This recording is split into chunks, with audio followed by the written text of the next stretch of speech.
यहेजकेल भविष्यवक्ता की पुस्तक अध्याय 44। यहेजकेल भविष्यवक्ता की पुस्तक अध्याय 44। फिर वह मुझे पवित्र स्थान के ऊपरी फाटक के पास लौटा ले गया, जो पूर्वमुखी है, और वह बंद था। तब यहोवा ने मुझसे कहा, यह फाटक बंद रहे और खोला न जाए, कोई इससे भी होकर भीतर जाने न पाए, क्योंकि इस्राएल का परमेश्वर यहोवा इससे होकर भीतर आया है। इस कारण यह बंद रहे। केवल प्रधान ही प्रधान होने के कारण मेरे सामने भोजन करने को वहां बैठेगा। वह फाटक के ओसारे से होकर भीतर जाए और इसी से होकर निकले। फिर वह उत्तरी फाटक के पास होकर मुझे भवन के सामने ले गया। तब मैंने देखा कि यहोवा का भवन यहोवा के तेज से भर गया है, और मैं मुंह के बल गिर पड़ा। तब यहोवा ने मुझसे कहा, हे मनुष्य के संतान, ध्यान देकर अपनी आंखों से देख, और जो कुछ मैं तुझसे अपने भवन की सब विधियों और नियमों के विषय में कहूं, वह सब अपने कानों से सुन, और भवन के पैठाव और पवित्र स्थान के सब निकासों पर ध्यान दे। और उन बलवाइयों अर्थात इस्राएल के घराने से कहना, परमेश्वर यहोवा यो कहता है, हे इस्राएल के घराने, अपने सब घृणित कामों से अब हाथ उठा। जब तुम मेरा भोजन अर्थात चर्बी और लोहू चढ़ाते थे, तब तुम बिराने लोगों को, जो मन और तन दोनों के खतनाहीन थे, मेरे पवित्र स्थान में आने देते थे कि वे मेरा भवन अपवित्र करे। और उन्होंने मेरी वाचा को तोड़ दिया, जिससे तुम्हारे सब घृणित काम बढ़ गए। और तुमने मेरी पवित्र वस्तुओं की रक्षा न की, परंतु तुमने अपने ही मन से अन्य लोगों को मेरे पवित्र स्थान में मेरी वस्तुओं की रक्षा करने वाले ठहराया।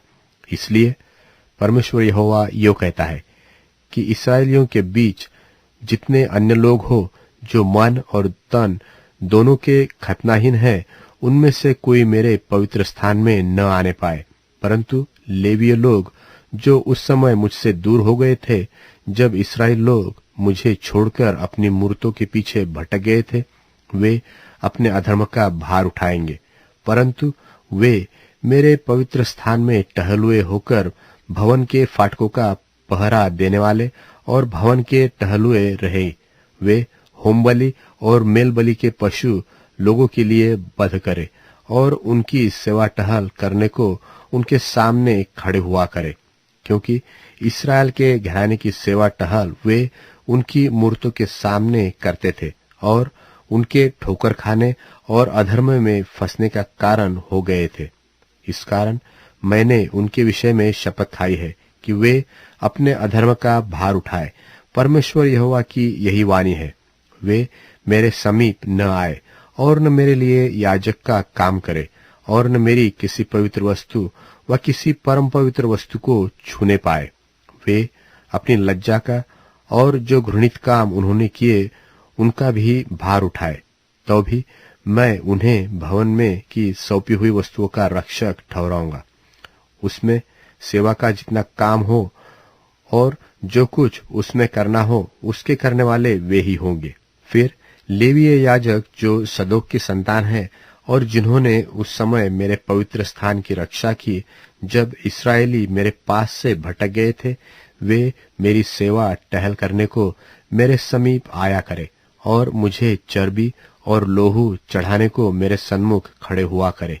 परमेश्वर यहोवा की यही वाणी है, वे मेरे पवित्र स्थान में आया करे, और मेरी मेज के पास मेरी सेवा टहल करने को आए, और मेरी वस्तुओं की रक्षा करे। और जब वे भीतरी आंगन के फाटकों से होकर जाया करे, तब सन के वस्त्र पहने हुए जाए, और जब वे भीतरी आंगन के फाटकों में व उसके भीतर सेवा टहल करते हो, तब कुछ ऊन के वस्त्र न पहने। वे सिर पर सन की सुंदर टोपियां पहने, और कमर में सन की जांघिया बांधे हो। किसी ऐसे कपड़े से वे कमर न बांधे जिससे पसीना होता है। और जब वे बाहरी आंगन में लोगों के पास निकले, तब जो वस्त्र पहने हुए वे सेवा टहल करते थे, उन्हें उतारकर और पवित्र कोठरियों में रखकर दूसरे वस्त्र पहने, जिससे लोग उनके वस्त्रों के कारण पवित्र न ठहरे। और न तो वे सिर मुंडवाए और बाल लंबे होने दे। वे केवल अपने बाल कटाए और भीतरी आंगन में जाने के समय कोई याजक दाख मधु न पिए। वे विधवा व छोड़ी हुई स्त्री को ब्याह न ले। केवल इस्राएल के घराने के वंश में से कुंवारी व ऐसी विधवा ब्याह ले जो किसी याजक की स्त्री हुई हो। वे मेरी प्रजा को पवित्र अपवित्र का भेद सिखाए और शुद्ध अशुद्ध का अंतर बताए, और जब कोई मुकदमा हो तब न्याय करने को भी वे ही बैठे और मेरे नियमों के अनुसार न्याय करे। मेरे सब नियत पर्वों के विषय भी वे मेरी व्यवस्था और विधियां पालन करे और मेरे विश्राम दिनों को पवित्र माने। वे किसी मनुष्य की लोथ के पास न जाए कि अशुद्ध हो जाए। केवल माता पिता, बेटे बेटी, भाई और ऐसी बहन की लोथ के कारण जिसका विवाह न हुआ हो, वे अपने को अशुद्ध कर सकते हैं, और जब वे अशुद्ध हो जाए तब उनके लिए 7 दिन गिने जाए और तब वे शुद्ध ठहरे।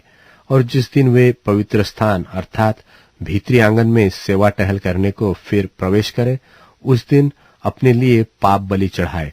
परमेश्वर यहोवा की यही वाणी है, और उनका एक ही निज भाग हो, अर्थात उनका भाग मैं ही हूं। तुम उन्हें इस्राएल के बीच कुछ ऐसी भूमि न देना जो उनकी निज हो। उनकी निज भूमि मैं ही हूं। वे अन्न बलि, पाप बलि और दोष बलि खाया करे, और इस्राएल में जो वस्तु अर्पण की जाए वह उनको मिला करे, और सब प्रकार की सबसे पहली उपज और सब प्रकार की उठाई हुई वस्तु जो तुम उठाकर चढ़ाओ याजकों को मिला करे। और नए अन्न का पहला गूंधा हुआ आटा भी याजक को दिया करना, जिससे तुम लोगों के घर में आशीष हो। जो कुछ अपने आप मरे व फाड़ा गया हो, चाहे पक्षी हो या पशु, उसका मांस याजक न खाए। उसका